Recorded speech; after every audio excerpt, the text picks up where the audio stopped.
आज के video session class में आप क्या लेकर आए हैं? तो आज के वीडियो सेशन क्लास में मैं आप लोगों के लिए एक शानदार टॉपिक जो माय लास्ट डचेस, जो रॉबर्ट ब्राउनिंग के द्वारा लिखा गया ये पोएम है, कंपोज किया गया है पोएम है। तो इस पोएम का क्या एक्सप्लेन कीजिएगा? तो इस पोएम का मैं आज आप लोग को एक कंप्लीट थीम और इस पोएम का लाइन बाय लाइन आपका पूरा एक कंप्लीट सब्सटेंस मैं आज आपको सुनाने जा रहा हूं एज ए समरी के रूप में, जिसको आप सुन के एग्जाम में किसी टाइप का भी अगर क्वेश्चन आ जाए, चाहे वो एमसीक्यू या मान लीजिए लॉन्ग क्वेश्चन या ब्रॉड क्वेश्चन या मान लीजिए शॉर्ट क्वेश्चन, आप आराम से जो है एग्जाम में क्लियर कट आंसर कंपोज खुद से ओन वर्ड में बना के लिख सकते हैं। मेरा मकसद है आप एग्जाम में सफल मत खाइए, फेल मत होइए कि और मार्क्स कम मत लाइए। मैं खिदिरपुर कोलकाता में क्लास करवाता हूँ इंग्लिश एंड आर्ट्स का। अगर आपको क्लास ज्वाइन करना है या किसी अदर पेपर का भी और कुछ डिटेल जानना है, कॉलेज से रिलेटेड, स्कूल से रिलेटेड या बेसिक ग्रामर सीखना है, तो मुझसे कांटेक्ट कर सकते हैं और कॉपी को ओपन कीजिए और सुनना चालू कीजिए और मुझे सपोर्ट जरूर करना कीजिए। चैनल को सब्सक्राइब कर दीजिए और हर एक स्टूडेंट को शेयर करना ना भूलिए। रॉबर्ट ब्राउनिंग के द्वारा लिखा गया एक कविता the last duchess. The last duchess poem एक ड्रामेटिक मोनोलॉग है। स्टार्ट करने से पहले सबसे पहले दो शब्द रॉबर्ट ब्राउनिंग के बारे में मैं बोल देता हूँ। रॉबर्ट ब्राउनिंग, जिनका जन्म जो है 1812 ईस्वी में हुआ था, 1812, इनका डेथ 1889 में हुआ था। यह एक प्रमुख विक्टोरियन एज के पोएट हैं जो अपनी गहन और जटिल ड्रामेटिक मोनोलॉग के लिए फेमस है। उनके जीवन का सबसे famous work the last duchess और प्रोफ्रियाज लवर इंक्लूड है।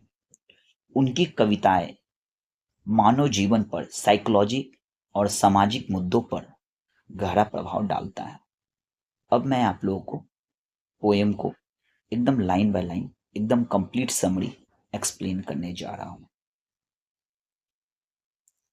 रॉबर्ट ब्राउनिंग द्वारा रचित द लास्ट डचेस एक मोनोलॉग है जिसमें एक ड्यूक मीन्स एक राजा, ड्यूक मतलब राजा, अपनी दिवंगत पत्नी मीन्स पत्नी को बताया गया है डचेस की पेंटिंग को एक आगंतुक को दिखा रहा है। मीन्स राजा के घर में एक नया मेहमान आए हैं। उस मेहमान को क्या कर रहे हैं राजा ड्यूक, दीवार पे टंगा हुआ अपनी पत्नी का फोटो को वो दिखला रहे हैं और दिखलाकर एक्सप्लेन कर रहे हैं अपनी पत्नी का सारा फीचर्स।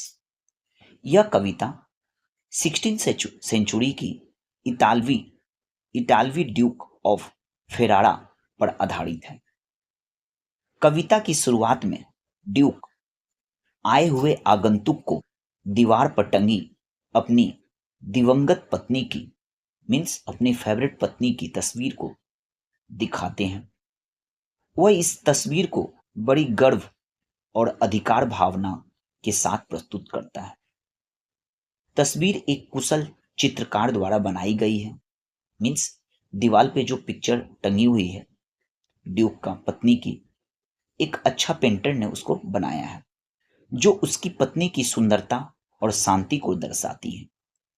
ड्यूक बताता है कि यह तस्वीर देखने पर ऐसा लगता है जैसे उसकी पत्नी अभी भी जीवित हो। मीन्स वो दीवार पे टंगा हुआ जो आपका तस्वीर है उसका स्ट्रक्चर ऐसा बनाया गया है, उसका पेंटिंग ऐसा किया गया है जैसे लग रहा है कि अभी लग रहा है कि पिक्चर से वो बाहर निकल आएगी, अभी भी वो जिंदा है जबकि वो मर चुकी है और किसी से बात कर रही हो। पिक्चर का ऐसा दृश्य बनाया गया है। ड्यूक फिर अपनी पत्नी के स्वभाव और व्यवहार के बारे में उस आए हुए गेस्ट से कहता है। वह बताता है कि उसकी पत्नी बहुत ही खुश मिजाज और सरल स्वभाव की थी जो हर छोटी चीज से खुश हो जाती थी। मीन्स थोड़े थोड़े बात पे उसकी पत्नी खुश रहती थी। वह हर किसी के प्रति समान रूप से दयालु और प्यार भरी नजरों से देखती थी। चाहे वह ड्यूक हो या कोई साधारण व्यक्ति हो। मीन्स राजा जो है आए हुए अपने गेस्ट से अपनी पत्नी के बारे में सारा ए टू जेड एक्सप्लेन कर रहा है कि उसकी पत्नी ऐसी थी, उसकी पत्नी वैसी थी, किसी भी व्यक्ति को गलत नज़र से नहीं देखती थी, हमेशा हैप्पी रहती थी। ड्यूक इस बात से नाराज था कि उसकी पत्नी ने उसे कभी विशेष महत्व नहीं दिया, हमेशा सभी के प्रति सम्मान व्यवहार करती थी। उसे यह अच्छा नहीं लगता था कि उसकी पत्नी, जो रियल में उसकी पत्नी थी, जितना इंपॉर्टेंस ड्यूक को देती थी उतना ही वो इंपॉर्टेंस हर कोई को देती थी। ड्यूक को ये चीज खराब लगता था और उसकी भेंटों को अन्य लोगों को और चीजों के बराबर समझा जाता था। मीन्स ड्यूक कभी अगर मान लो पत्नी को अगर गिफ्ट दिया तो पत्नी को उतना इंपॉर्टेंस नहीं लगता था। अगर वही गिफ्ट अगर कोई बाहर वाला भी उसकी पत्नी को दे तो फिर भी समान इज्जत, और अपने पति के लिए भी समान इज्जत। ड्यूक को ये सब चीज बड़ा खराब लगता था। मीन्स राजा को ये सब चीज बड़ा खराब लगता था। आगे ड्यूक यह संकेत देता है कि उसने अपनी पत्नी को व्यवहार से तंग आकर, मीन्स उसकी पत्नी का जो समान रूप से सबको इज्जत देना ड्यूक को हमेशा खराब लगता था। ड्यूक को यह बुरा लगता था कि वह पत्नी मेरी है, हमें ज्यादा इंपॉर्टेंस देना चाहिए, बाहर वाले लोग को कम इंपॉर्टेंस देना चाहिए। ड्यूक का मना यह नहीं है कि सबके संग वो हैप्पी रहे। ड्यूक का मना यह है कि मैं उसका पति हूं, मुझे ज्यादा इंपॉर्टेंस मिले। लेकिन ड्यूक को ये चीज बड़ा बुरा व्यवहार लगता था कि उसकी पत्नी सबको समान इंपॉर्टेंस देती थी। पत्नी के व्यवहार से तंग आकर उसने चुप करवा दिया, जिससे स्पष्ट होता है कि उसने अपनी पत्नी की हत्या करवा दी।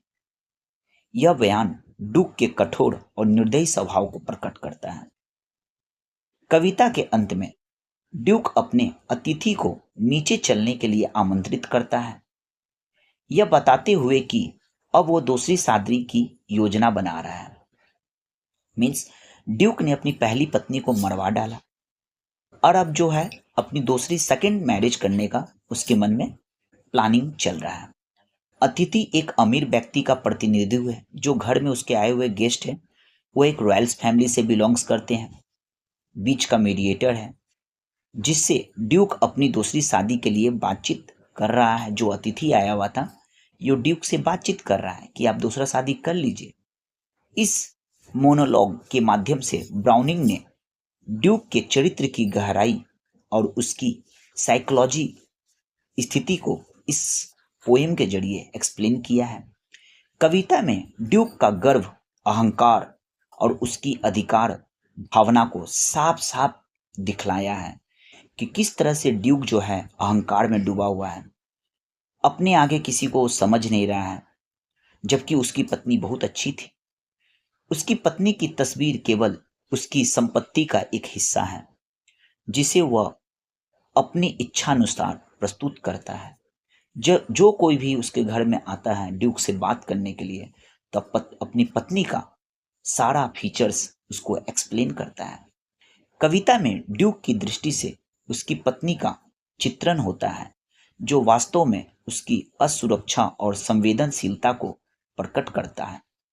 उसकी पत्नी की मासूमियत और दयालुता को वह अपने अहंकार के कारण समझ नहीं पाया।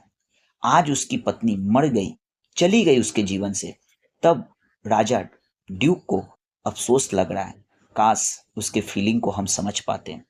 ब्राउनिंग का लिखा हुआ द लास्ट डचेस ना केवल एक कथा है बल्कि एक सत्ता भी है, नियंत्रण भी है और मानव स्वभाव की जटिलता भी है।